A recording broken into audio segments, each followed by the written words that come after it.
Le 27 mars 2008, à 1h52 du matin, les policiers du commissariat de Fréjus reçoivent l'appel affolé d'une jeune femme. Sa belle-mère est morte sous les coups de son beau-père. C'est le fils aîné de la victime, Thierry, qui a découvert le corps de sa mère, et c'est sa compagne qui a alerté les secours.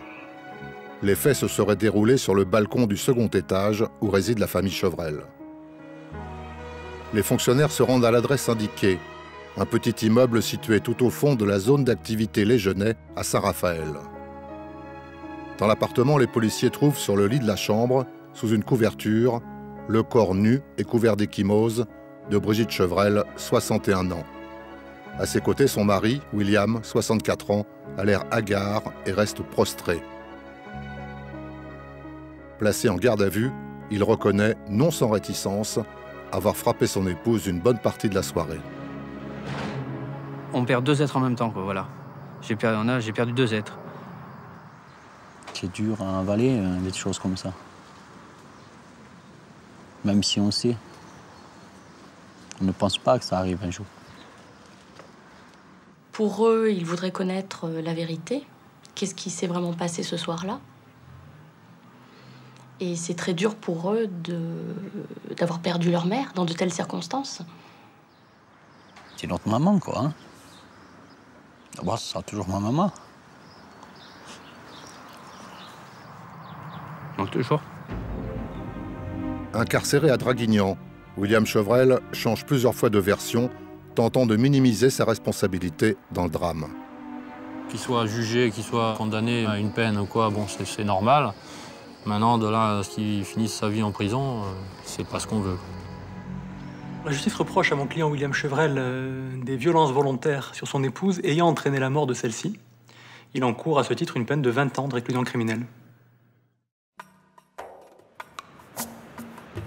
Le procès de William Chevreul s'ouvre le 19 mai 2010 devant la cour d'assises du Var, siégeant à Draguignan. 4 des 5 fils Chevreul se sont constitués partie civile, avec 2 avocats différents. Thierry, l'aîné, qui travaille avec son père, souhaite de la justice une certaine mansuétude. Laurent, le deuxième de la fratrie, proche de sa mère, désire que son père s'explique enfin et soit condamné en conséquence. Stéphane s'est joint à Laurent, les deux contestant depuis longtemps l'autoritarisme de leur père. Laurent s'en tenant à distance, Stéphane ayant déménagé à l'autre bout de la France.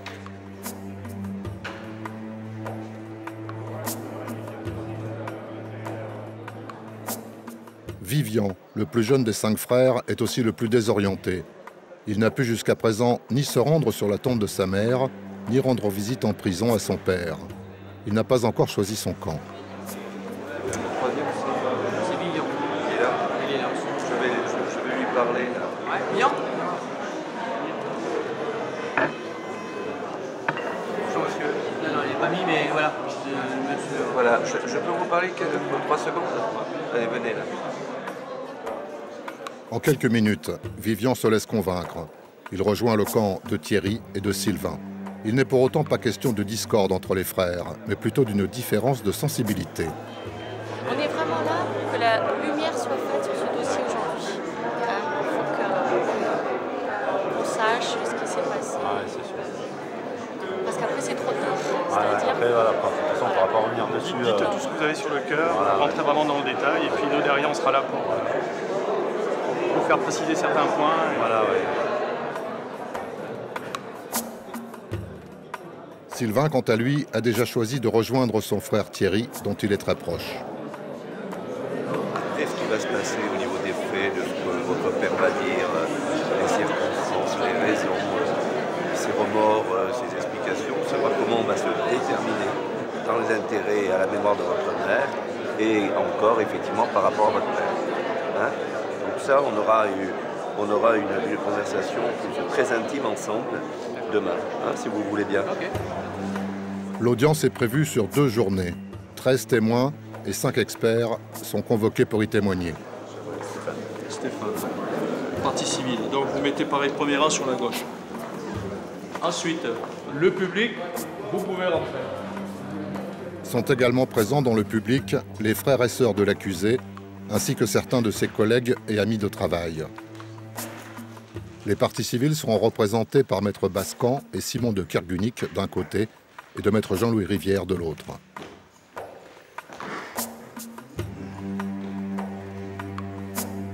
Côté défense, William Chevrel est assisté d'un jeune avocat pénaliste déjà expérimenté, Maître Julien Pinelli. L'audience est imprévisible, car William Chevrel a tellement varié dans ses dépositions qu'on ne sait trop quelle version il va défendre. Il a même prétendu, à un moment, avoir trouvé son épouse morte et n'avoir frappé qu'un cadavre. Les médecins légistes et la reconstitution ont prouvé que ce n'était pas possible. L'accusation sera soutenue par le procureur Philippe Guémas. La cour, veuillez vous lever, s'il vous plaît. L'audience sera dirigée par le président Jean-Luc Tournier.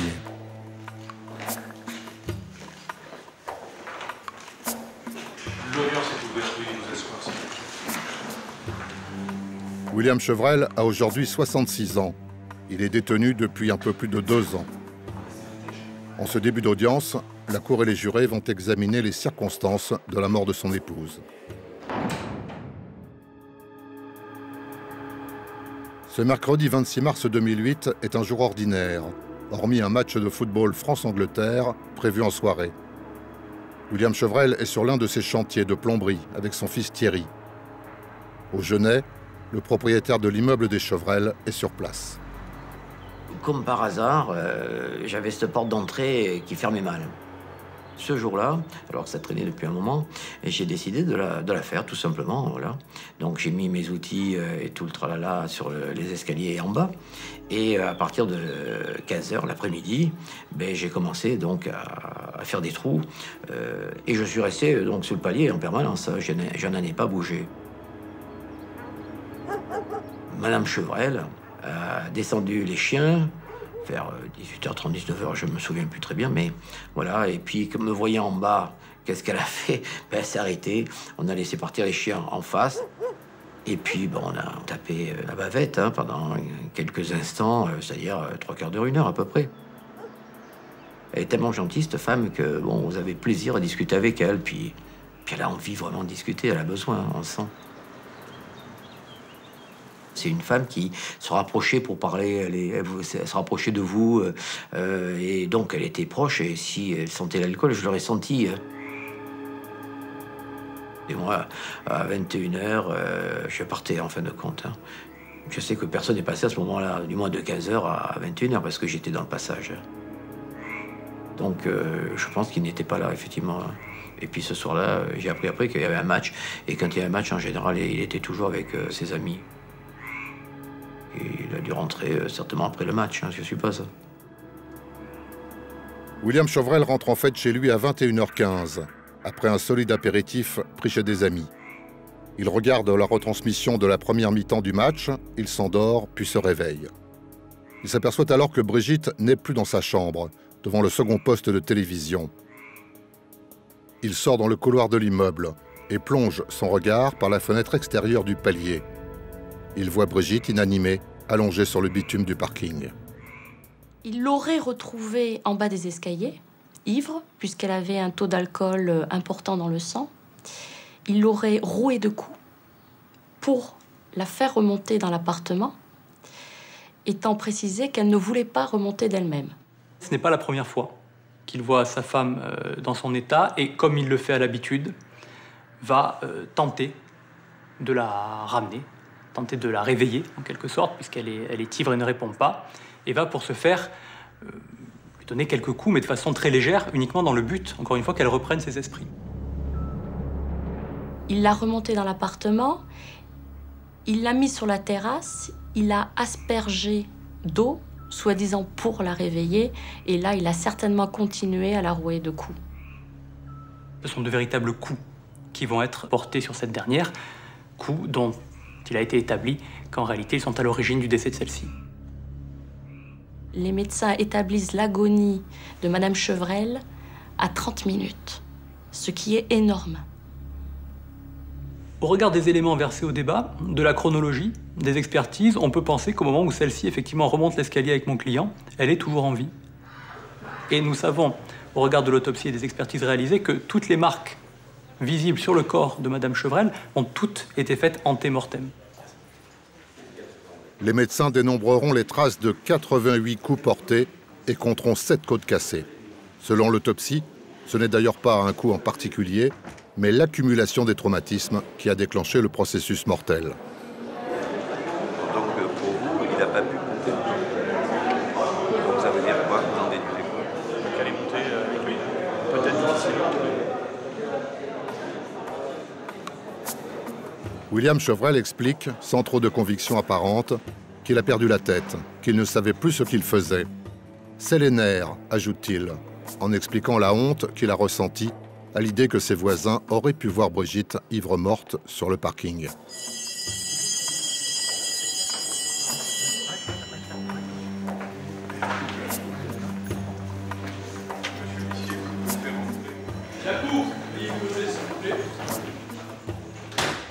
La cour va maintenant revivre la suite et la fin de cette nuit de cauchemar.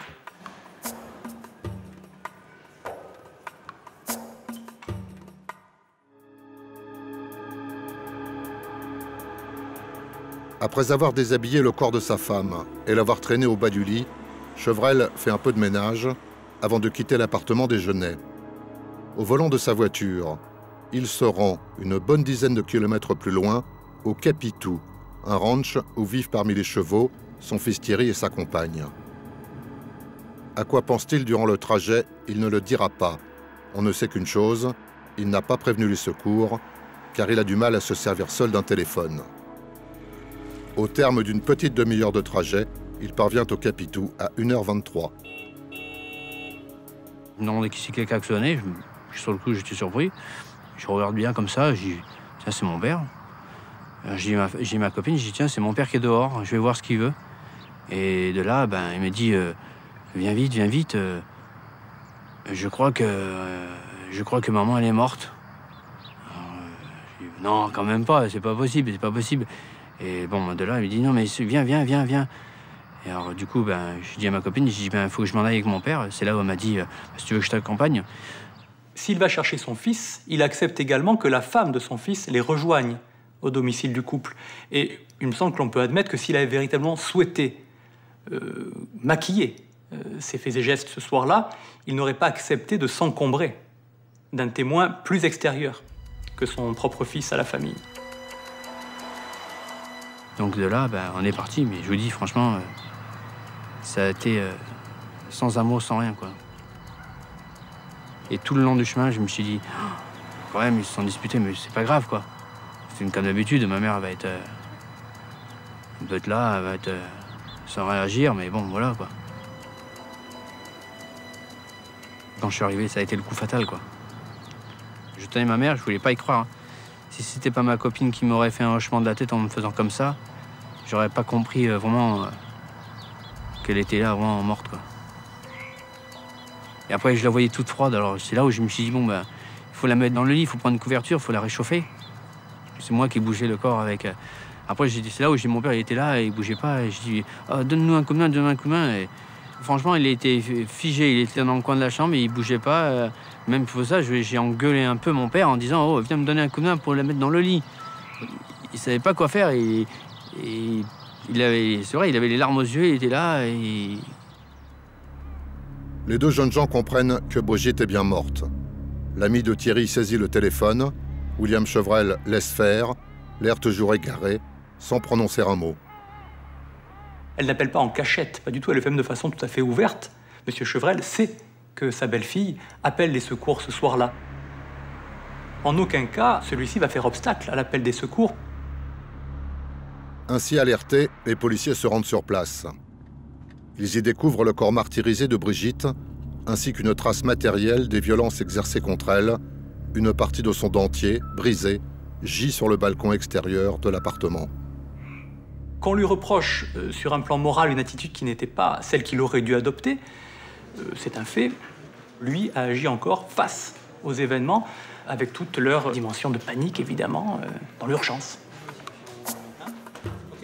Les témoignages entendus dans la matinée laisseront des traces dans l'esprit des jurés. Non seulement par l'explosion formidable de violence que les faits supposent, mais aussi et peut-être surtout par la banalisation qu'en fait l'accusé. À l'écouter évoquer son épouse ce soir-là, les jurés ont l'impression que l'accusé parle plus d'un objet gênant, d'un obstacle plus ou moins honteux, que d'une femme. Quant aux faits eux-mêmes, si Chevrel reconnaît la plupart des violences, on ne sait s'il dit toute la vérité. C'est ce que vont tenter de vérifier maintenant la cour et les jurés. Ne voyant pas sa femme remonter, Chevrel se précipite vers la fenêtre palière. Au vu de Brigitte, ivre morte au sol, la colère s'empare de lui. Il ne faut pas que l'on sache que son épouse boit plus que de raison et en cachette. Les coups commencent dès ce moment. Des coups de pied au cul, soutient l'accusé. Un véritable passage à tabac, rétorque maître Bascan et l'avocat général. Puis Chevrel prétend qu'il a porté, tout au long de l'escalier, Brigitte, inconsciente au point qu'il pouvait la croire déjà morte. Impossible selon la reconstitution, qui a prouvé que Chevrel ne pouvait pas traîner ainsi un corps inerte de 81 kilos. Les faits qu'il décrit, violence au bas de l'escalier, violence dans l'appartement, il reconnaît les deux, ce qui n'était pas le cas au début de ses premières déclarations. Y a-t-il réellement eu des violences au bas de l'escalier? Nous ne le saurons jamais. Ceci étant, il est certain que les plus graves scènes de violence ont eu lieu en haut, à l'étage, et ce sont ceux qui ont entraîné la mort.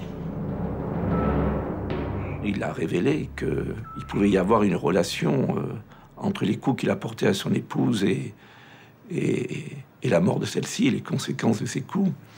Et puis, j'ai vu effectivement dans ses dernières auditions qu'il expliquait que lorsqu'il a ramené son épouse, qu'il a tirée vers l'appartement, elle était certainement morte et que ces coups n'ont eu aucune conséquence. Le médecin légiste dit le contraire. Première zone d'ombre, les violences exercées sur le parking. Deuxième zone d'ombre, la remontée des marches de l'escalier, dont les contre-marches portaient des traces de sang. Il en est une troisième, plus grave encore. En fouillant le parking, les enquêteurs ont retrouvé, derrière le muret, un morceau métallique de mât d'antenne de télévision, non loin d'une petite trace de sang sur ce même muret. Il est clair qu'au niveau des flancs, les médecins ont trouvé des marques qui avaient environ 5 cm d'épaisseur, occasionnées par un objet dur. C'est probablement, effectivement, ce mât d'antenne ou un autre objet dur. Circonstance gênante pour William Chevrel, c'est lui-même qui avait changé ce mât d'antenne brisé par une tempête. Donc c'est lui qui l'a remplacé. Il y avait 2 morceaux. Je suis persuadé qu'il y en a un, j'ai jeté, c'est sûr, et l'autre, il a dû être mis donc au bout du bâtiment, ça c'est évident. Mais j'en ai pas la certitude. Le mât métallique, je pense, a réellement été utilisé par M. Chevrel pour donner des coups sur son épouse. Il y a des constatations physiques. Le médecin légiste l'a confirmé. Il continue de le nier. Même tonalité chez l'avocat général, persuadé que Chevrel a utilisé la pièce métallique. L'accusé, lui, n'en démord pas. Il ne s'est servi que de ses mains et de ses pieds pour donner, comme il dit, la rouste. La cour. La cour va se pencher à présent sur le mobile allégué, l'alcoolisme de Brigitte Chevrel.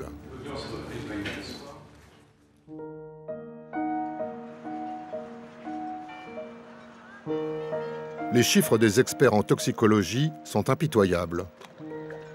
Au soir et à l'heure des faits, Brigitte Chevrel présentait un taux d'alcoolémie de 3 grammes et son époux un taux de 0,85. C'est vrai que ma mère buvait. Bon, moi, je ne pensais pas autant quand même. Je la voyais boire un petit coup pour peut-être se détendre ou quoi. Des fois, elle avait du mal à parler, comme ça, elle avait du mal à parler. Mais on se tenait debout, tout, vous voyez, c'était pas quelqu'un qui était vachi ou quoi que ce soit, quoi. Ça se voyait ne serait-ce que sur la tête des gens, ça se voyait, et puis elle en avait un peu parlé avec mon épouse, quoi. Pas à moi, mais on avait un peu parlé qu'elle aimait bien boire un coup, que ça la défoulait, que ça l'aidait à vivre à peu près normalement, quoi. Vous savez, quand vous avez personne pour discuter, toujours attendre quelqu'un, vous rentrez personne, vous tombez dans la déprime, vous faites déjà la déprime, et puis après vous tombez dans l'alcoolisme, qu'est-ce que vous voulez faire? Ça, c'est la vie, c'est un fardeau, ça. Brigitte Chevrel ne buvait que le soir venu, en cachette, au goulot de la bouteille qu'elle dissimulait au fond du lave-vaisselle. En 99, son médecin l'avait mise en garde contre la cirrhose. Mais rien ne pouvait l'arrêter, sans doute parce que le couple Chevrel cachait un autre secret. L'alcool de Madame Chevrel était quelque chose qui lui permettait d'oublier sa vie quotidienne, son désespoir vis-à-vis de son époux, qui la battait depuis de très nombreuses années. Pour des motifs futiles, pour une chaise pas à sa place, pour un repas qui n'était pas prêt comme il avait envie. Elle s'est réfugiée dans l'alcool pour oublier. Ça lui servait d'anxiolytique. Si l'alcoolisme de Brigitte Chevrel était déjà ancien, il n'a pas pour autant précédé les violences conjugales. William Chevrel reconnaît à l'audience près de 40 ans de violences, non pas quotidiennes, mais répétées. Pour qu'il s'arrive aux mains, il fallait vraiment que ce soit un peu un truc qu'il ne pouvait pas supporter, quoi. Comme l'alcool, ça, il ne pouvait pas le supporter, quoi. On suppose qu'à plusieurs reprises, l'état d'ébriété de Madame Chevrel a occasionné des violences au sein du couple, et plus souvent, il faut l'admettre, des coups portés par mon client sur celle-ci. Il me semble que les violences ont commencé à germer au sein du couple à partir de l'alcoolisation de l'épouse de mon client.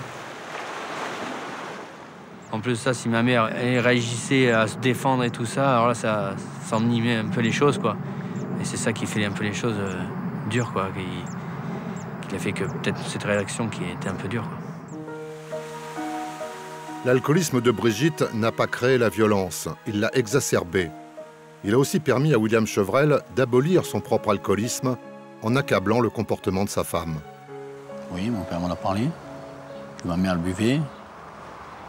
Je ne vous dirai pas les mots. Par respect. Il me disait, ouais, t'as vu, ta mère, elle a encore eu un coup dans le nez hier, hein. Bon, je dis, oh, quand même. Mais non, après, sinon, il disait rien de spécial de plus ou quoi. Je pense qu'il voulait pas nous le dire à nous non plus, que ma mère, elle buvait peut-être un peu trop. Peut-être que lui, il avait s'est aperçu qu'elle buvait plus que ce que nous, on pensait, quoi. Cet homme a eu une réaction passionnelle, ne pouvant plus supporter que son épouse, celle qu'il chérissait tant, soi-disant, pouvait effectivement perdre pied et tomber dans un alcoolisme au point de devenir totalement dans un coma éthylique. Les jurés perçoivent que ce n'est pas l'alcoolisme de sa femme que William ne supportait pas, mais l'image que cet alcoolisme renvoyait aux autres de son couple et de lui-même. Aux yeux de William, inversant la réalité, c'est Brigitte qui était responsable des violences qu'elle subissait. Parce qu'on arrive à 9h15, la mi-temps c'est un quart d'heure après. Voilà, il s'attendait peut-être à un repas près. Elle n'a pas dû faire. Parce que dans ses déclarations, il dit bien elle ne m'a pas préparé à manger. Dans ses premières déclarations, il dit elle ne m'a pas préparé à manger. Voilà. Donc, mais là, il devait pas quand il arrivait. Voilà. Donc là il devait être furieux. Le repas n'est pas prêt. En tout cas, il fallait qu'il rentre, il fallait qu'il mange de suite. Et à l'heure qu'il rentre, que ce soit à midi, à 1h, à 5h, il fallait que ça soit chaud et à bonne température. Sinon, ça n'allait pas. Brigitte Chevrel ne s'est jamais plainte des violences. À l'une de ses belles-filles, elle avait confié « Des fois, je le mérite, d'autres fois, non ». Pour mieux comprendre les faits, la Cour va étudier la personnalité de l'accusé.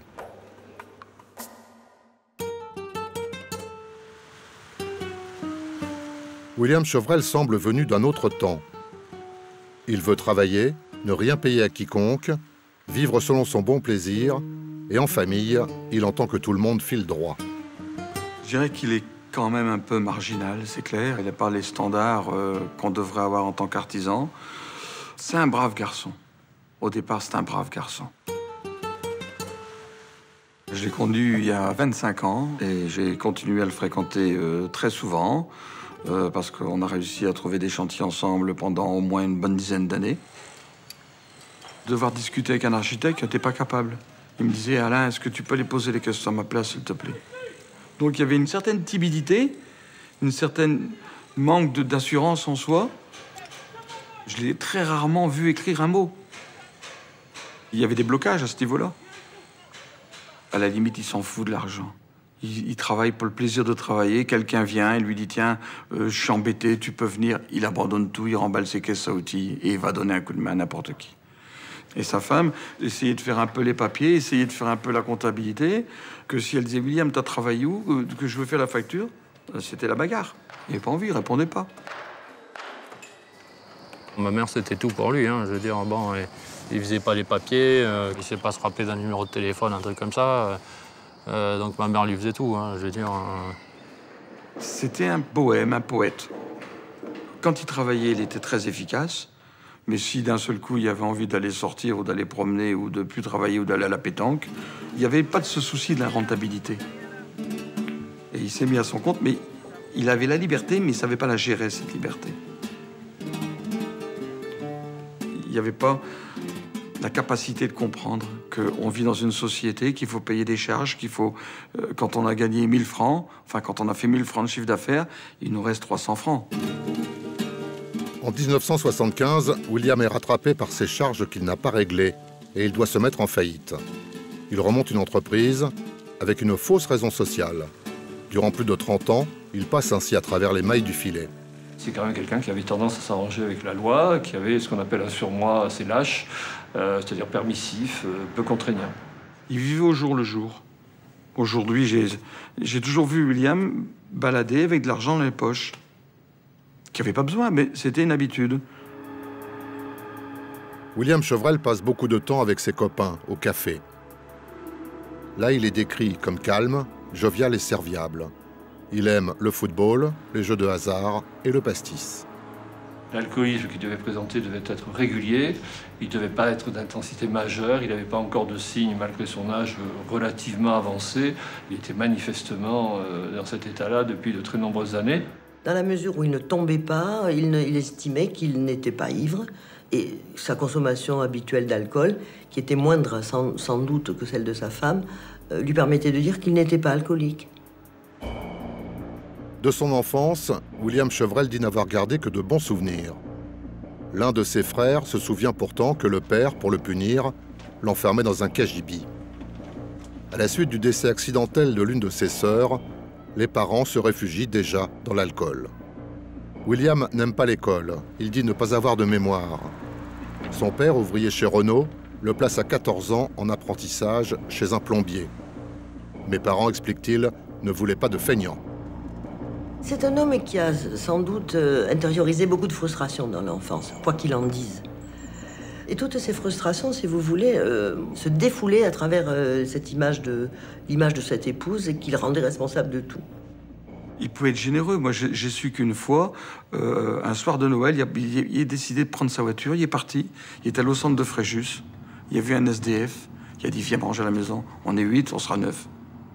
Et d'un autre côté, il peut être aussi sûrement violent, verbalement déjà. Bon, il faut pas l'embêter, quoi. Quand il a passé une mauvaise journée, bon, on savait que bon, il fallait pas le chercher, quoi, non plus. Hein. Il avait aussi de la voix, hein, de toute façon. Hein. S'il commençait à crier, oui, on savait que bon, valait mieux se taire et puis être un peu plus calme, quoi. C'est quelqu'un qui peut avoir tendance à passer ses complexes d'infériorité, c'est la perception qu'il a du fait d'être peu cultivé, peu intelligent, enfin, du moins la façon dont il le perçoit, et qui peut avoir tendance à le compenser à la maison, parce que la personne la plus facilement atteignable, c'est souvent son épouse ou ses enfants. Il pouvait sortir, comme vous dites, le ceinturon ou le martinet, ou dire « Oh, t'as fini ?» Mais bon, je dis pas que c'était pas souvent, quand même. Hein. Il fallait vraiment qu'on ait fait des belles bêtises, quoi. Quand votre père tape déjà ses enfants, tout ça, c'était chacun se disperser, quoi. Hein. Tout le monde se taisait, tout le monde avait peur, quoi. Je me demande, moi, si dans cette manière d'être violent, il n'y avait pas un modèle identificatoire à un père violent. Il n'avait pas de limite, quoi. Il pouvait s'engueuler d'un seul coup, mais c'était pas foncièrement méchant. Mais d'un seul coup, il pouvait un peu s'emporter.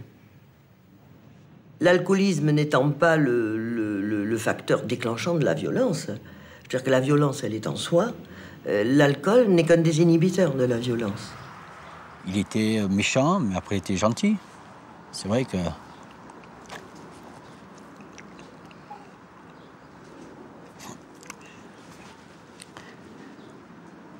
pas été... Après, il était très gentil. Mais l'amour pour lui, c'est matériel, je pense. Ça n'arrêtait pas de vous prendre dans vos bras. C'était l'argent. Il nous a jamais dit « je t'aime » ou des trucs comme ça. Hein. Ça, c'est vrai. Hein. Mais bon, on le sait, quoi. On le sait qu'il nous aime. William Chevrel a beau être décrit comme frustre, sa personnalité n'en est pas moins complexe. Il apparaît aux jurés comme figé dans des certitudes inébranlables, héritées d'un autre siècle, sans le moindre désir ou possibilité de remise en cause. C'est pourquoi sans doute les témoins hésitent entre le portrait d'un pater familias et celui d'un tyran domestique. On n'excuse pas. Et maintenant, c'est quelqu'un de bien et on veut quand même que ça soit reconnu. C'est pas un monstre, il ne faut pas non plus. Il avait ses défauts, mais bon, la vie aussi, il a toujours beaucoup de qualité. Et on n'est pas là pour l'enfoncer, en tout cas pas nous, ça c'est sûr. La Cour va maintenant examiner l'articulation psychologique du couple que l'accusé formait avec la victime.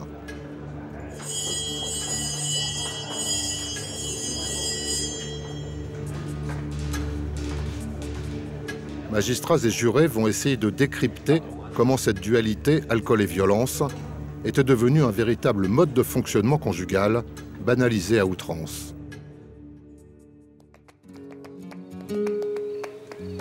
De retour du service militaire, à 19 ans, William rencontre Brigitte, qui n'en a alors que 16 et demi. La jeune fille abusée par un beau-père à l'âge de 13 ans est fragile. Avec elle, j'ai fait une bêtise, alors on s'est mariés juste avant la naissance, résume William Chevrel. Le couple fait alors un tour de France, au gré des chantiers itinérants de William, vivant dans une caravane. Après la naissance des 2 premiers garçons, les Chevrel décident de se poser et s'installent dans la région de Fréjus-Saint-Raphaël. Les loisirs ne manquent pas. Camping dans la région avec les enfants, voyage ou croisière à l'étranger pour le couple. William s'occupe de ses garçons et se livre à son sport favori, la pêche. Mon père nous a un peu promené partout, nous a fait quand même visiter des choses quand même. Nous a fait connaître Sainte-Croix, nous a fait connaître des lacs. Bon, on n'a pas fait des grands voyages comme eux ils ont fait, mais il nous a ouvert les yeux comme. Le calme dure peu. Brigitte a des aventures extra-conjugales, William l'apprend et n'apprécie que fort peu. Première scène de ménage, première gifle, premier coup. Je pense qu'il y avait une faiblesse chez cette femme et qu'il a pu, lui, sans doute sentir qu'il pouvait mettre une emprise. Ma mère était pas distante, mais toujours prostrée dans la peur. Et mon père était quelqu'un, quand il rentrait, il fallait que ce soit toujours propre, toujours bien. Ça a été, vous voyez, il fallait pas que quelque chose traîne, c'était comme ça. C'est vrai que l'amour qu'ils avaient entre eux deux, c'est pas commun, quoi. Pour moi, j'ai toujours dit, ils avaient l'amour vache. C'est-à-dire qu'ils étaient capables de s'engueuler avec des mots très crus, très très crus. Et puis un quart d'heure après, il lui disait, ma petite chérie, eh ben, elle avait tout oublié, c'était fini. Et elle lui disait, ben oui, mon petit oui. Et c'était fini. C'était une habitude de se parler comme ça. Est-ce que je pense pas que ce soit bon parce que ça finit par dégénérer, la preuve. Cet homme a toujours été extrêmement violent envers son épouse. Quand je parle de violence, je ne parle pas de simples gifles, je parle de coups de poing. Et après, c'est vrai que le lendemain, bon, il y avait des marques, mais ça se remettait. Ça, après, il s'aimait quand même. Hein, Au fil des années, Brigitte s'étiole. Vers le milieu des années 90, cette femme coquette se laisse aller et les amants s'éloignent. L'alcool remplace alors la séduction. Quand elle avait une quarantaine d'années, c'était une belle femme élancée pour 5 enfants. Et sur 20 ans, elle a dû prendre 30-35 kilos, quoi. Celle qui s'occupait des papiers en fonction de ce qu'il voulait bien lui donner. Et cette brave femme, ben, elle essayait de faire avec le peu d'argent que lui donnait son mari. Madame Chevrel, depuis quelques années, faisait des ménages chez des personnes âgées. Elle gagnait très peu sa vie, puisqu'elle faisait que quelques heures, que le matin, et qu'elle n'avait pas d'indépendance financière à ce niveau-là. Ça permettait de mettre un peu du beurre dans les épinards. Quand elle venait ici, elle était souvent un jour de bonne humeur. Le salut était toujours cordial et il n'y avait pas de grise mine, je dirais. C'est vrai qu'elle était très facile à parler et elle parlait beaucoup de ses enfants et comme tous les parents, elle est toujours préoccupation de ses enfants et intéressée par ce qu'ils faisaient. Et je pense qu'elle en était très fière parce que finalement, tous avaient un job.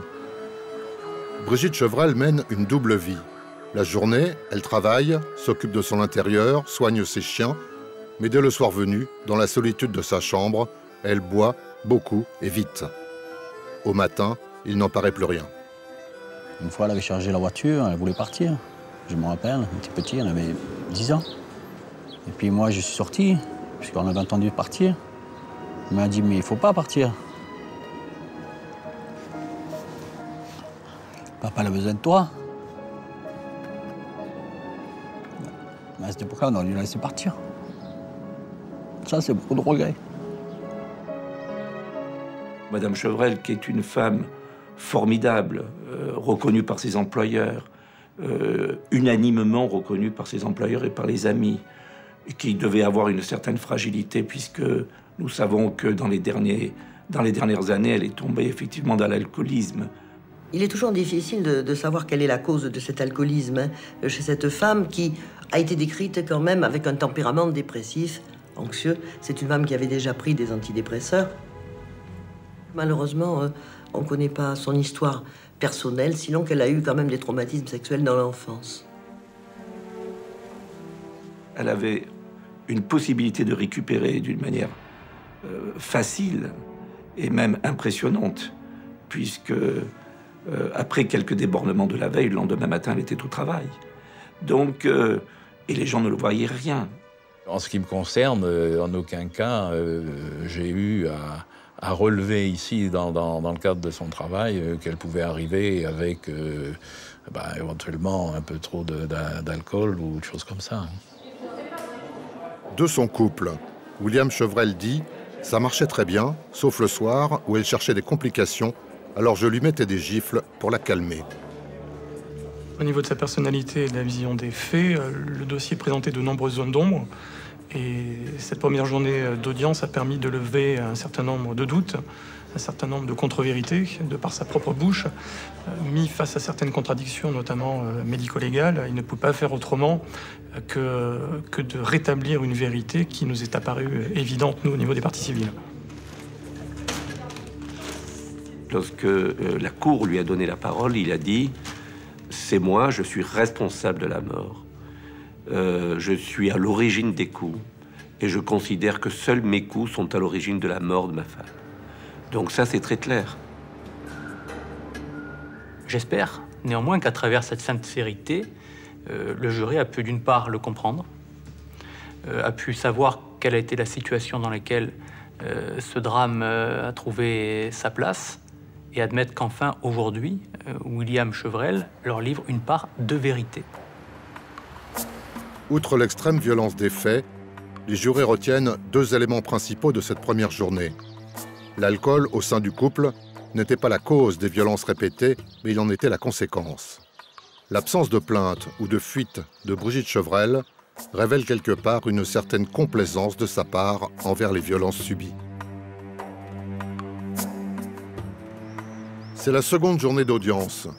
Le verdict doit être rendu ce soir. Pour des violences ayant entraîné la mort sans intention de la donner sur son épouse, William Chevrel encourt 20 ans de réclusion criminelle. Âgé aujourd'hui de 66 ans, il risque donc de ne jamais retrouver la liberté. Bonjour messieurs. Maître Pinelli sait que l'accusé n'a pas su donner de lui-même l'image la plus favorable. Muré dans des certitudes surranées et aliénantes, William Chevrel semble parfois ne pas comprendre ce qu'on lui reproche. Pour ses fils, le dilemme est terrible. L'accabler, c'est l'envoyer à la mort en prison. Lui pardonner, c'est trahir leur mère. C'est cette même contradiction que doit aussi résoudre Maître Rivière, partie civile chargée d'éviter le pire à l'accusé. En cette matinée, la cour et le jury vont décortiquer les derniers temps de la vie des Chevrel avant le crime. 18 mois auparavant, William avait failli tuer sa femme, allongée ivre-morte dans la baignoire. Il avait déjà appelé son fils Thierry à l'aide.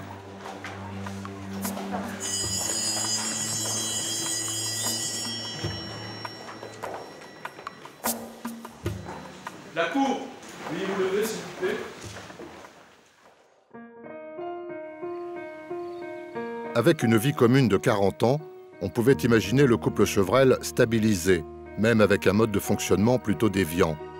C'est l'image extérieure qu'ils en offraient à leurs amis comme à leurs propres enfants. Curieusement, le dossier révèle que la fin de leur vie commune, de ce couple, allait plutôt vers le soleil. Bon, surtout que mon père, ces 15 dernières années, il s'était vraiment assagi. Ça marchait super bien avec eux. Ils avaient plus les enfants à charge. Ça allait beaucoup mieux, quoi. Je veux dire, ils faisaient des voyages, des trucs comme ça. Ça marchait bien. Ils revenaient d'un voyage. Ils envisageaient un autre voyage. Ils revenaient de vacances. Hein. Ils étaient partis 5 jours en vacances ensemble, tous les deux en amoureux. Hein. Et après, ils avaient encore 2 croisières à faire après. Hein. 2 belles croisières. Hein. Dont une croisière, c'était mon père qui l'avait offert pour son anniversaire. Hein. J'ai revoyé revenir, c'était autre chose, quoi. C'était vraiment 2 amoureux, quoi. Les violences n'avaient pas cessé pour autant, toujours au prétexte d'alcoolisation de Brigitte. Pour le psychiatre, cette situation devait inconsciemment sans doute renvoyer William à l'image de l'alcoolisme de sa propre mère. Devant moi, il convenait que près d'une fois par an, régulièrement, cela intervenait, des coups de pied, des coups de poing, des gifles. Et pour lui, ça n'était pas quelque chose de culpabilisé ou qu'il ne s'en voulait pas particulièrement. Cet homme a toujours battu sa femme à mort. Il y a déjà eu un précédent, il y a environ 1 an et demi, 2 ans. Il l'avait mis dans la baignoire pour la réveiller. Et il avait appelé 2 de ses fils pour venir l'aider à la sortir de la baignoire. Et ce coup-ci, c'était le coup de trop. Elle était emmitouflée et elle avait une écharpe. On ne voyait pas son visage. Moi, j'ai cru qu'elle était malade parce qu'elle parlait du nez. Et je lui ai dit, mais c'était pas peine de venir, il fallait me téléphoner. Et c'est là qu'elle s'est dévoilée et qu'elle m'a fait constater qu'elle avait pris des coups, quoi. Il y a dans les couples d'alcooliques un souvent qui bat l'autre et c'est une habitude qui s'installe de manière compulsive. Le couple ne se sépare jamais pour les coups reçus, mais en revanche ça peut devenir très grave et l'un des deux peut succomber. Et donc là, si vous voulez, et où elle m'a dit nommément que c'était le résultat des conneries de son mari. C'est un mode de fonctionnement particulier qui est déviant, qui s'installe dans le couple en général dès le début, qui s'aggrave au fil des ans et qui consolide d'une certaine manière le couple. Je lui ai dit qu'il ne fallait pas laisser faire ça et tout, et je lui ai proposé d'aller au commissariat. Je lui ai proposé d'aller au commissariat, ce qu'elle a refusé. Cette violence n'était pas connue des autorités, puisqu'elle n'a jamais déposé plainte. Et puis, bon, après, on n'en a plus jamais parlé. D'une certaine manière, Brigitte Chevrel accepte la situation. Elle a perdu toute estime d'elle-même et s'est depuis longtemps réfugiée dans l'alcool. Elle a honte et c'est quelque chose dont elle n'a pas envie de se plaindre. Et en plus, souvent, les femmes sont dans une situation de dépendance affective et matérielle qui fait qu'elles peuvent ne pas être amenées à vouloir bouleverser cet équilibre relatif dans lequel elles évoluent. Ces femmes qui acceptent passivement d'être violentées comme ça, ce sont des femmes qui auraient été ou traumatisées ou elles-mêmes maltraitées dans l'enfance ou traumatisées par des violences sexuelles ou autres.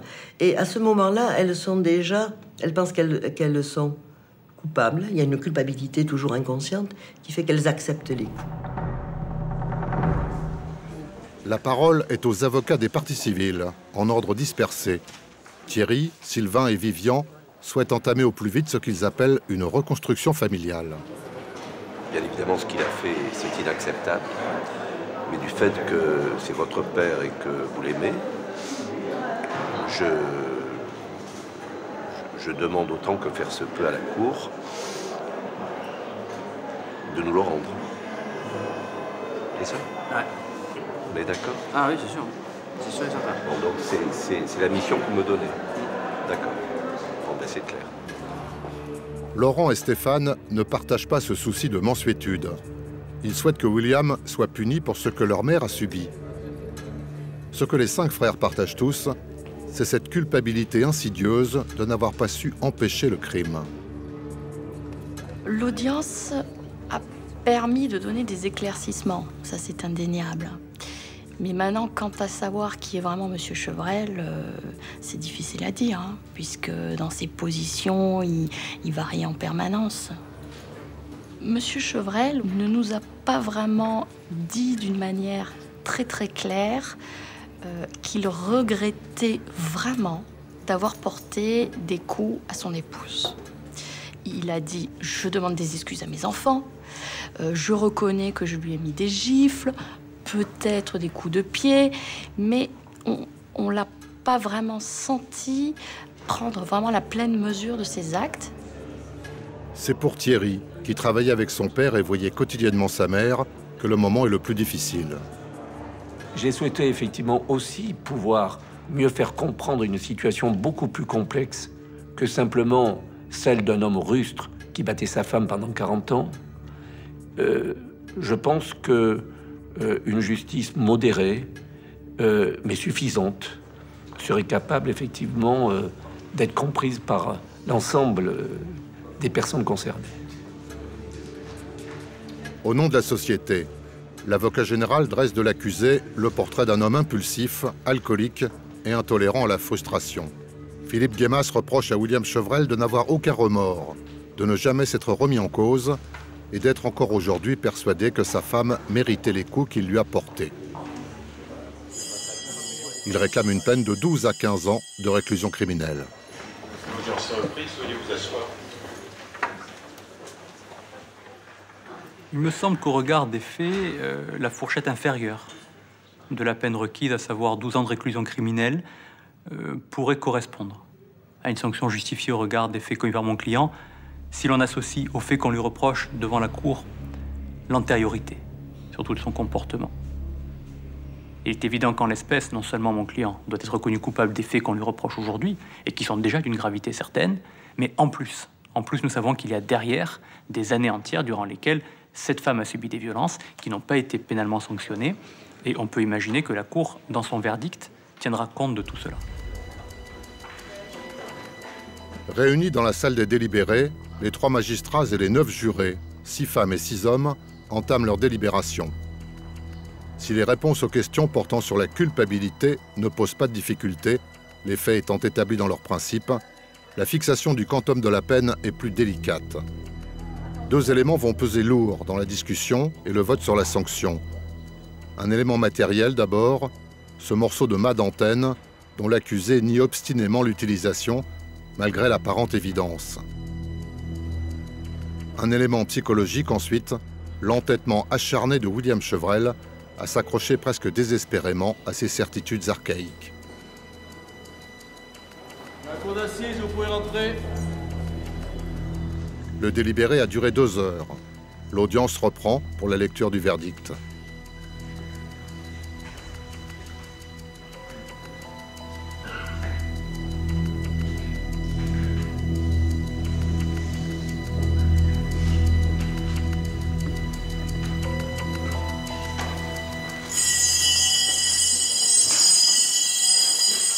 La cour, veuillez vous lever, s'il vous plaît. L'audience est ouverte, veuillez vous asseoir. Monsieur Chevrel, voici les réponses aux questions posées, l'arrêt délibéré en commun aux 3 questions qui étaient posées à la Cour et au jury. La Cour et le jury ont répondu oui à la majorité de 8 voix au moins, c'est-à-dire que vous êtes reconnu coupable aujourd'hui des faits qui vous étaient reprochés, c'est-à-dire de faits de coups et blessures volontaires et d'entraîner la mort sans intention de la donner sur la personne de votre épouse. Après en avoir délibéré et jugé conformément à la loi, la Cour et le jury à la majorité absolue vous condamnent, monsieur Chevrel, à la peine de 15 ans de réclusion criminelle. Je dois vous aviser, Monsieur Chevrel, que vous disposez d'un délai de 10 jours francs pour faire appel de l'arrêt qui vient d'être rendu et que passé ce délai, vous n'y seriez plus recevable. Ils sont où, là?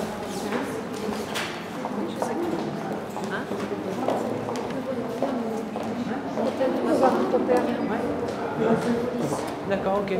Allez. C'est bon, hein? Allez, va. Fais un bisou de ma part, hein? Ok?